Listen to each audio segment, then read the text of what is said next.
Question में हमें एक बीड गिवन है जिसका कि मास चलिए मैं m मान लेता हूं और ये एक्सिस से r डिस्टेंस पर है। एक्सिस क्या है? तो ये एक्सिस है जिसका मैं टॉप व्यू दिखाया गया है और ये बीड इस रॉड पे स्लाइड कर सकती है और ये रॉड इस एक्सिस के अबाउट टर्न कर रही है ओमेगा के एंगुलर स्पीड से और अल्फा के एंगुलर एक्सेलरेशन से। Okay, mu is the coefficient of friction between Beed and the rod.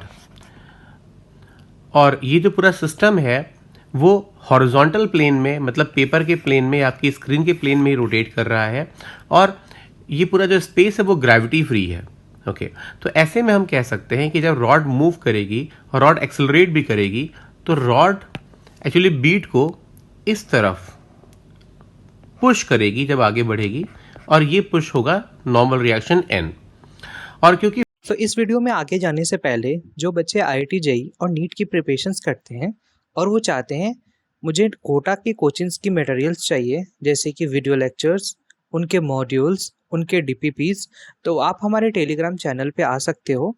वहाँ पे हम ये सब चीज़ें प्रोवाइड कराते हैं।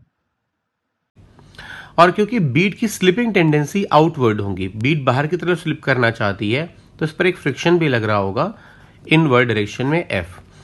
Obviously friction force centripetal force provide करेगा और N इसको टेंजेंशियल फोर्स प्रोवाइड करेगा। तो हम लिख सकते हैं न्यूटन्स लॉज ऑफ मोशन। तो यहां पे लिखा जा सकता है कि friction equals to m into centripetal acceleration which will are r omega square and n यानी कि टेंजेंशियल फोर्स ये होगा m इंटू टेंजेंशियल एक्सेलरेशन जो होता है r अल्फा। अब लेट अस सी कि what are conditions of static nature and kinetic nature. तो हम जानते हैं कि अगर फ्रिक्शन की वैल्यू लेस देन और इक्वल टू म्यू n हो तो ऐसे में जो नेचर ऑफ मोशन है वो स्टैटिक होता है। ओके, मतलब यहां पे स्लिपिंग नहीं होगी, नो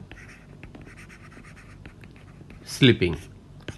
सो अगर हम यहां पे f और n की वैल्यूज रख दें तो हम पाएंगे m r omega square should be less than और equal to mu times n। n की वैल्यू है m r अल्फा, तो m r यहां से कैंसिल हो जाता है और म्यू की कंडीशन मिलती है कि for no slipping mu should be more than और equal to omega square by alpha. तो जैसा कि ऑप्शन ए है वो कह रहा है mu equals to omega square by alpha है, तो इस पर फ्रिक्शन स्टैटिक हो सकता है नेचर में, तो बिल्कुल ए ऑप्शन करेक्ट है। पर अगर हम बी और सी ऑप्शन को देखें तो बी ऑप्शन के में friction more than omega square by alpha है, तो मोर देन पर भी वो नेचर स्टैटिक होगा, बट इसमें काइनेटिक दिया है तो ये बी गलत है।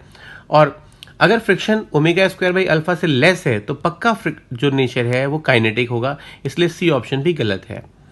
ओके, अब डी की बात पढ़ते हैं। तो डी में कह रहा है कि if B doesn't slide relative to rod friction will not exist. ये रॉन्ग है, क्योंकि अगर स्लिपिंग नहीं भी होती है तो भी सेंट्रीपिटल फोर्स प्रोवाइड करने के लिए फ्रिक्शन यहां पे लग रहा होगा। So therefore only option A is correct. So answer is a. Thank you.